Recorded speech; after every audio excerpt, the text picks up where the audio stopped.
രാമായണ കഥാസാരം 58-ാം ഭാഗം കബന്ധസ്തുതി. ഞാൻ രാക്ഷസരൂപത്തിൽ ദുഃഖവാർത്തനായി നടക്കുമ്പോൾ ഒരിക്കൽ ഇന്ദ്രൻ എൻ്റെ തലയർത്തു. എന്നിട്ടും എനിക്ക് മരണം സംഭവിച്ചില്ല. അപ്പോൾ അദ്ദേഹം വൃത്തിക്കായി മുഖത്തെ എൻ്റെ കശിയിലാക്കി തന്നു. ബാഹുക്കൾക്ക് നീളവും നൽകി പറഞ്ഞു, ബാഹുക്കൾക്കു മധ്യേ എത്തുന്ന ഇര പിടിച്ചു കുശിയിലാക്കി ജീവിക്കുക. അങ്ങനെ കഴിഞ്ഞു വരവെയാണ് ഭവാന്മാരെ ദർശിക്കാനിടയായത്. ഭഗിനിയും ജ്വലിപ്പിച്ച് ദേഹം ദഹിപ്പിച്ചാൽ ഭാര്യാമാർക്കം പറഞ്ഞു തരാം. രാമാജ്ഞപ്രകാരം ലക്ഷ്മണൻ ചിതയൊരുക്കി കബന്ധനെ ദഹിപ്പിച്ചു. അപ്പോൾ ദിവ്യ വിഗ്രഹത്തോടെ സുന്ദര കളയവരനായ ഗന്ധർവൻ സർവാഭരണ വിഭൂഷിതനായി കാണപ്പെട്ടു. ആ ഗന്ധർവൻ ഗദ്ഗത കണ്ഠത്തോടെ രാമനെ സ്തുതിച്ചു പ്രസാദിപ്പിച്ചു. രാമ, അങ്ങേ തത്വമറിയുക വളരെ പ്രയാസമുള്ള കാര്യമാണ്. എങ്കിലും ഞാൻ അറിയുന്നു, അങ്ങ് ആദിയും അന്തവുമില്ലാത്ത പരബ്രഹ്മമാണ്. അജ്ഞാനം കൊണ്ടുള്ള മഹാമോഹം നശിപ്പിച്ച് അവിടുന്ന് എൻ്റെ ആത്മാവിൽ വസിക്കണം. ബന്ധങ്ങൾ വിടർത്തി മോക്ഷം തരണം. അവ്യക്തമാണ് അങ്ങേ രൂപം. ഒന്ന് മാത്രമേ ശാശ്വതമായുള്ളൂ. ബാക്കി ദൃക്വസ്തുവായി കാണുന്ന സർവം ജഡമാണ്, നശിക്കുന്നതാണ്. ത്രിഗുണാത്മിക പ്രകൃതി ശോകമോഹങ്ങളാണ്.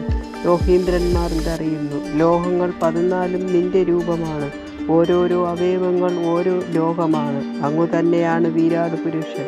പാതാളം, പാദതലം, മഹാതലം, ഭാഷണികൾ, ഗുൽഫം, രസാതലം, ജ്ഞാനുക്കൾ, തലാതലം, സുതലം, ഊരുകാണ്ഡങ്ങൾ, വിമതല മലവും, ജഗനം, മഹീതലം, നാഭി, നഭസ്ഥലം, ഉരസുരലോകം, കണ്ഠദേശം, മഹർലോകം, തുണ്ടമായതു ജനർലോകം, ശംഖദേശം, മഹർലോകം, അതിന്മീതെ സത്യലോകം, ബ്രഹ്മലോകം, ഉത്തമാംഗം, മേഘങ്ങൾ, കേശങ്ങൾ, ദിക്കുകൾ, കർണങ്ങൾ, ചികകൾ, ലോകപാലന്മാരെല്ലാം ഭുജങ്ങൾ, വക്രം, വഗ്നി, നേത്രം, ആദിത്യൻ, മനസ്സു, ചന്ദ്രൻ, കോപ, കാരണമഹങ്കാരം, രുദ്രൻ, വാക്കുകൾ, ഛന്ദസ്സുകൾ, ദ്രംഷ്ടകൾ, യമൻ, നക്ഷത്രങ്ങൾ, പല്ലുകൾ, ഹാസം, മഹാമായ, ധർമ്മം, പുരോഭാഗം, അധർമ്മം, പൃഷ്ഠഭാഗം, ഉന്മേഷ, നിന്മേഷങ്ങൾ, ദിനരാത്രങ്ങൾ, മാരുതൻ, നിശ്വാസം, നദികൾ, നാസികൾ,